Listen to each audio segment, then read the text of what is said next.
In January 1959, 10 experienced Soviet hikers set out on a difficult trek through the northern Ural Mountains. Led by Igor Dyatlov, their destination was Mount Otorten, known by the indigenous Mansi people as the Mountain of Death. One hiker fell ill and turned back.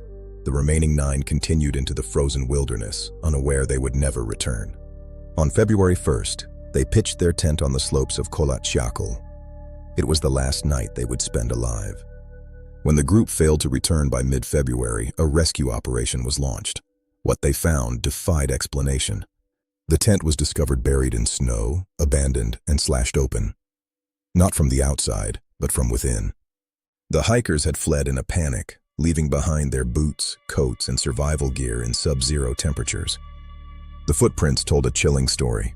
9 people walking, some in socks or barefoot, into the deadly freezing darkness.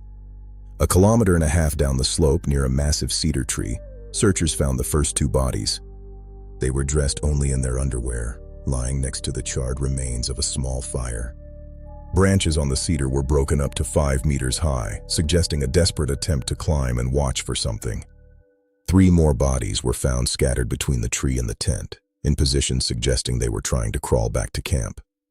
It would be months before the remaining 4 hikers were found, buried under 4 meters of snow in a nearby ravine. These bodies showed horrific internal injuries, massive skull fractures and crushed rib cages. Medical examiners described the trauma as equivalent to the force of a high-speed car crash, yet there were no external wounds. One victim, Lyudmila Dubinina, was found with her tongue and eyes missing. The cause remains one of the most disturbing details. Strangely, traces of radioactivity were reportedly discovered on some of the hikers' clothing. That same night, nearby witnesses reported seeing strange glowing orange spheres in the sky over the mountains. The official theory today is a slab avalanche, a block of snow that crushed the hikers while they slept. Others point to secret military testing, suggesting the group wandered into a weapons range during the Cold War. Some believe the wind over the mountain peak created infrasound, triggering intense, uncontrollable psychological panic.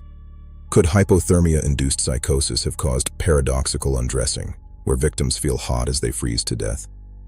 Conspiracies remain that the expedition was a cover for classified Soviet experiments that went horribly wrong.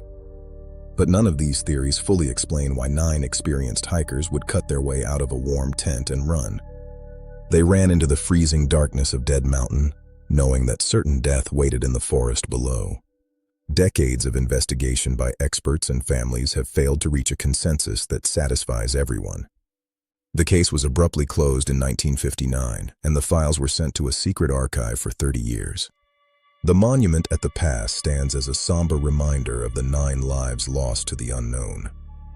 More than 65 years later, the Dyatlov Pass Incident remains one of history's most disturbing unsolved mysteries. Nobody truly knows what happened on Kholat Syakhl. Perhaps we were never meant to.